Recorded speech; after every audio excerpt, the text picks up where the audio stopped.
नमस्ते विद्यार्थी मित्रांनो, मागील व्हिडिओमध्ये आपण गृहीत प्रत्यय म्हणजे काय, गृहीत प्रत्ययाचा अर्थ जाणून घेतलेला आहे. गृहीत प्रत्यय हे संशोधनामध्ये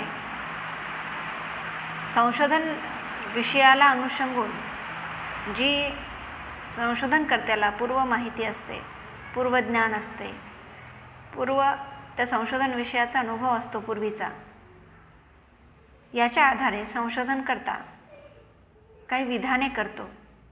ज्या विधानांना पुराव्याचा आधार असतो आणि ही विधाने संशोधन करण्यासाठी संशोधनकर्त्याला मार्गदर्शक ठरत असतात. या विधानांनाच आपण गृहीत प्रत्यय असे म्हणतो. मग या गृहीत प्रत्ययाचा उगम कसा होतो, याची निर्मिती कशी होते, हे आज आपण आजच्या व्हिडिओमध्ये जाणून घेऊयात. सामाजिक संशोधन करण्याचे जेव्हा संशोधनकर्ता निश्चित करत असतो आणि त्यानंतर सामाजिक समस्येची निवड किंवा संशोधन विषयाची निवड संशोधनकर्त्याकडून केली जाते. वैज्ञानिक पद्धतीच्या आधारे सामाजिक समस्यांचे अध्ययन संशोधनकर्त्याला करावे लागत असते. त्यासाठी त्याला त्या विषयाचे पूर्वज्ञान असणे आवश्यक आहे. पूर्वज्ञान आणि अनुभवाच्या आधारे संशोधन करत असताना संशोधन विषयाशी संबंधित काही अनुमाने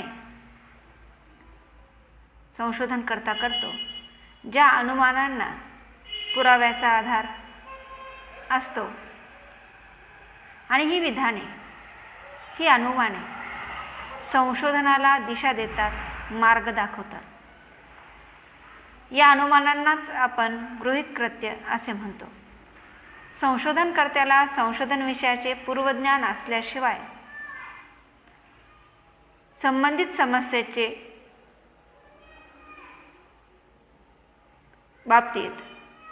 समस्येच्या बाबतीत तो काही अनुमान करू शकत नाही. त्या पूर्वज्ञानाच्या आधारे संशोधन विषयाच्या विविध पैलूंवर जाणीवपूर्वक विचार करून, पूर्वीचे झालेल्या संशोधनाचं अध्ययन करून,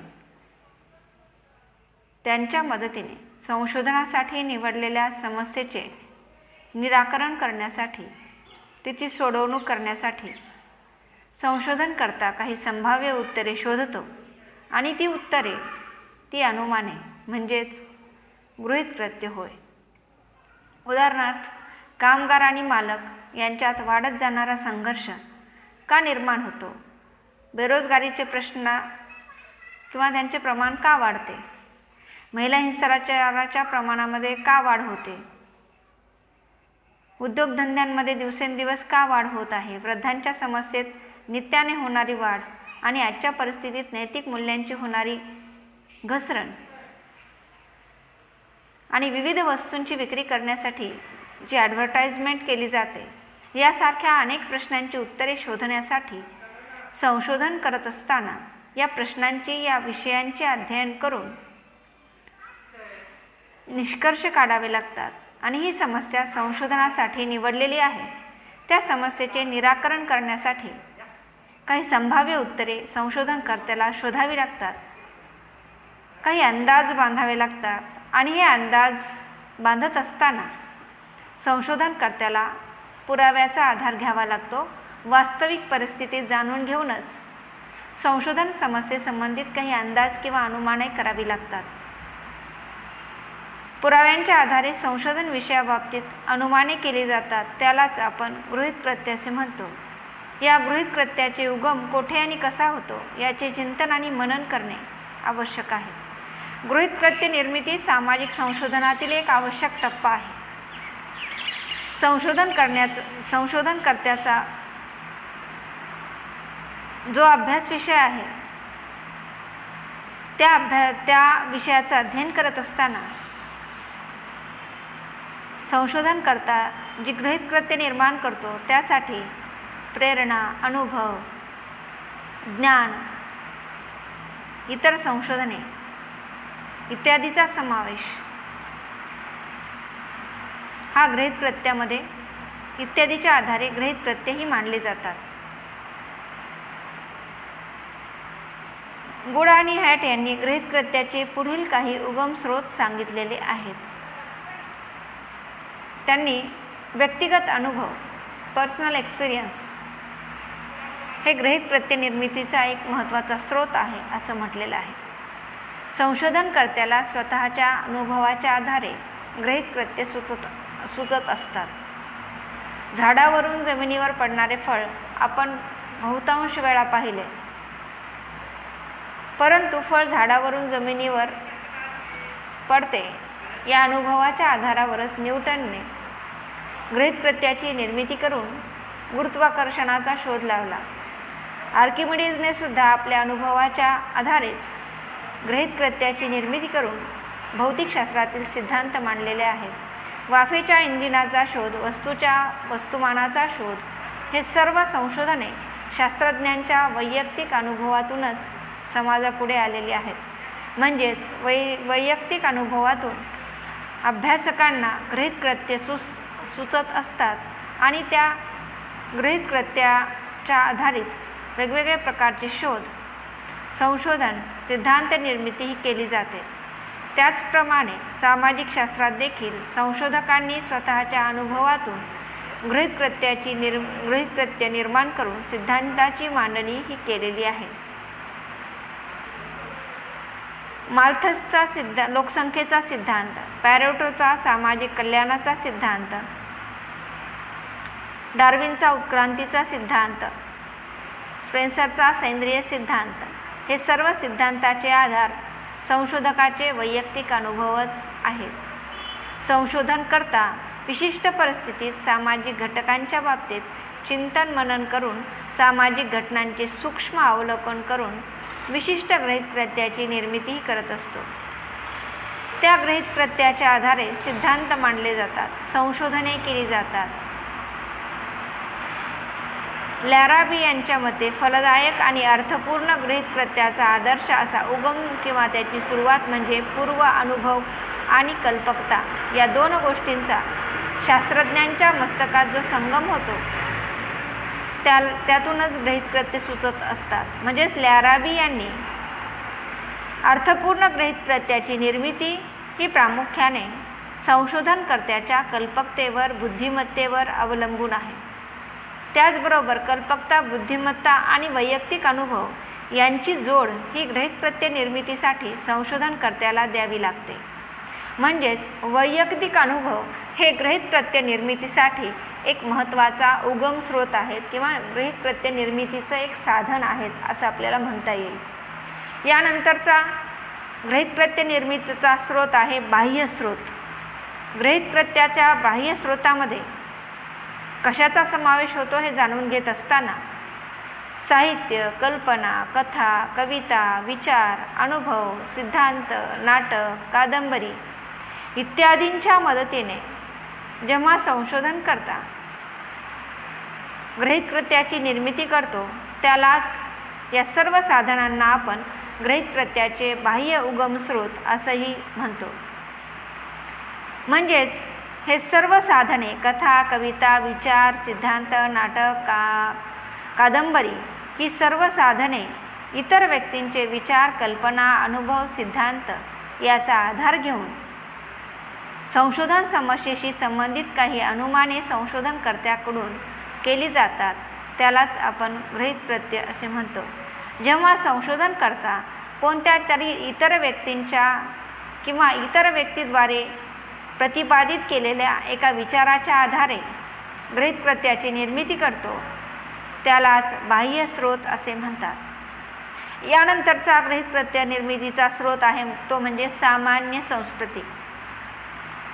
संस्कृती ही मानवी जीवनाचा एक मूलभूत आधार आहे. मानवी जीवनाचे एक महत्त्वाचे वैशिष्ट्य म्हणजेच संस्कृती होय. आणि संशोधन करताना सुद्धा समाजाचा एक घटक हा संशोधनकर्ता आहे आणि संशोधनकर्ता या संशोधनकर्त्यावर या संस्कृतीचा प्रभाव पडत असतो. समाज विकसित होत असताना, विकासाच्या टप्प्यात असताना, विकासाच्या मार्गावर असताना समाजावर देखील, व्यक्तीवर देखील हा संस्कृतीचा प्रभाव हा जाणवत असतो. कारण की संशोधन हे विशिष्ट समुदायात जात, धर्म, संप्रदाय याचाही आधार हा संशोधन करत असताना याचाही प्रभाव हा पडत असतो. संस्कृतीतील मूल्य, श्रद्धा, प्रथा, परंपरा, धर्म, जनमानसांवरून पडत असलेला जो प्रभाव आहे त्याची वस्तुनिष्ठ मांडणी करत असताना संस्कृतीचे अध्ययन करून त्याची मांडणी ही करणं आवश्यक आहे. भारताची लोकसंख्या ही दिवसेंदिवस वाढत आहे. जगामध्ये भारत लोकसंख्या वाढीच्या बाबतीत 2 नंबरचा देश म्हणून ओळखला जातो. त्याचे कारण म्हणजेच कुटुंब नियोजनाचा, त्या योजनेचा स्वीकार लोकांनी का केला नाही याचे उत्तर आपल्याला ग्रामीण संस्कृतीच्या अध्ययनामध्ये सापडलेले दिसते. म्हणजे सामाजिक आणि सांस्कृतिक घटकांचा अभ्यास एक मूलाधार म्हणून या ठिकाणी ओळखला जातो. व्यक्ती समाजात राहतो, त्यामुळे त्याचे सर्व व्यवहार समाजात होत असतात आणि व्यवहारासंबंधीचे ज्ञान मिळवण्यासाठी व्यक्तीला समाजाच्या संस्कृतीचा अभ्यास करणे आवश्यक असते. आपण समाजामध्ये वर्तन करतो, व्यवहार करतो, हे आपल्या संस्कृतीला अनुरूप असतात. म्हणून बहुतांश ग्रहितकृत्याचा उगम स्रोत हा सामान्य संस्कृती आहे. संस्कृती ही लोकांचे विचार, जीवन प्रणाली आणि मूल्य यांना प्रभावित करत असते. सांस्कृतिक मूल्य संशोधनकर्त्याला प्रेरणा देत असतात. उदाहरणार्थ, पाश्चात्य संस्कृतीत व्यक्तिगत सुख, भौतिकवाद, सामाजिक परिवर्तन, सामाजिक गतिशीलता इत्यादींना महत्त्व दिले जाते, तर हिंदू संस्कृतीमध्ये तत्त्वज्ञान, जातीव्यवस्था, वर्णव्यवस्था, पुरुषांचे वर्चस्व इत्यादींचा प्रभाव व्यक्तीच्या वर्तनावर पडत असतो. अशा प्रकारे संस्कृती ही संशोधनात गृहीत प्रत्यय निर्मितीचा एक प्रमुख आधार आहे. त्याचबरोबर प्रत्येक संस्कृतीला एक विशिष्ट अशी सांस्कृतिक पार्श्वभूमी असते आणि या सांस्कृतिक पार्श्वभूमीच्या साहाय्याने संशोधनकर्त्याला गृहीत कृत्य ही सुचत असतात. जसे की America, Bharat, Pakistan, Germany, Russia या देशातील सांस्कृतिक पार्श्वभूमी ही आपल्याला वेगवेगळी असल्याचे आपल्याला जाणवते. भारतीय सांस्कृतिक पार्श्वभूमीच्या मदतीने संशोधन करत असताना संशोधन विषयाशी निगडीत असणाऱ्या गृहीतकृत्याची निर्मिती ही गृहीतकृत्याची निर्मिती केली जाते. प्रत्येक संस्कृती ही भिन्न असते, तिला विशिष्ट अशी पार्श्वभूमी असते. त्याचप्रमाणे प्रत्येक संशोधनाचेही विषय असतात आणि त्या सांस्कृतिक विषयामध्ये लोककथा, लोकगीते, म्हणी, लोकविश्वास इत्यादीचा समावेश होतो, ज्याचा आधार घेऊन संशोधनकर्त्याला गृहीतकृत्य निर्माण करण्यास मदत होत असते. त्याचप्रमाणे संस्कृती ही स्थिर नसून ती बदलते, परिवर्तनशील आहे. संस्कृतीच्या सामाजिक आणि सांस्कृतिक घटकांमध्ये परिवर्तन होत असते आणि या परिवर्तनाचा परिणाम संस्कृतीवर हा होत असतो. संस्कृतीतील मूल्य बदलतात आणि परिवर्तने होणारे सांस्कृतिक मूल्य हे गृहीतकृत्य निर्मितीस मदत करतात किंवा मदतीचे ठरत असतात. त्याचप्रमाणे संस्कृती ही गृहीतकृत्य निर्मितीसाठी संशोधनकर्त्याला उपयुक्त ठरते. विविध शास्त्रीय सिद्धांतांचे शोध जे लावले जातात ते सिद्धांत देखील गृहीतकृत्य निर्मितीचा स्रोत बनत असतात. गुड आणि हॅट यांनी असे म्हटले आहे की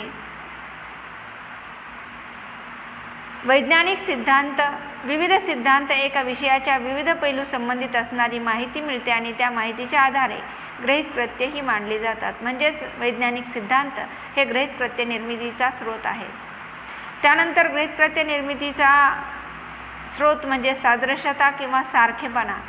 2 घटना किंवा 2 विषय किंवा 2 व्यवहार यांच्यामध्ये जो सारखेपणा असतो त्या आधारे साहित्य मांडणी ही करता येते. एखादी वस्तू किंवा घटनामध्ये जी समानता आढळून येते त्याच्या आधारे त्याची मांडणी करणे हे आपल्याला सोयीचे होते. एका वस्तूमध्ये असणारे विशेष गुण दुसऱ्या वस्तूमध्ये देखील असू शकतात असे अनुमान म्हणजेच समानता किंवा सारखेपणा होय. पृथ्वीप्रमाणेच मंगळ हा देखील ग्रह आहे. ज्याप्रमाणे पृथ्वीवर सजीव सृष्टी आहे त्याप्रमाणे मंगळावरही सजीव सृष्टी असली पाहिजे असे आपण म्हणू शकतो. आणि आज वैज्ञानिक मंगळावर जीवसृष्टी होती की नाही यासाठी आवश्यक सजीवांना पोषक वातावरण मंगळावर आहे की नाही याचा अभ्यास करत असलेले आपल्याला दिसतात. म्हणजेच गृहीतकृत्याची निर्मिती घटकांमध्ये जी समानता आहे त्या समानतेच्या आधारे सुद्धा गृहीतकृत्य ही सुचत असतात. समाजशास्त्रज्ञ हर्बर्ट स्पेन्सर यांनी मानवी शरीर आणि मानवी समाज यांच्यामध्ये असणाऱ्या समानतेच्या आधारेच समाजाचा सेंद्रिय सिद्धांत हा निर्माण केलेला आहे. त्यांनी व्यक्तीचा जन्म, विकास आणि मृत्यू याचा समाजाची उत्पत्ती, विकास आणि विनाश याच्याशी असणारी जे साम्य आहे यांच्यामध्ये जे साम्य आपल्याला आढळून येतं त्या समानतेच्या आधारेच सेंद्रिय सिद्धांताची मांडणी हर्बर्ट स्पेन्सर यांनी केलेली आहे. ज्याप्रमाणे गृहीतकृत्य निर्मितीचा स्रोत हा समानता आहे त्याचप्रमाणे पूर्वीच्या संशोधनातील निष्कर्षाच्या मदतीने सुद्धा संशोधनकर्त्याला गृहीतकृत्य सुचण्यास त्या ठिकाणी मदत होत असते. त्यातून सुद्धा त्या निष्कर्षाच्या मदतीने सुद्धा गृहीतकृत्याची मांडणी संशोधनकर्त्याला त्या ठिकाणी करता येत असते. धन्यवाद.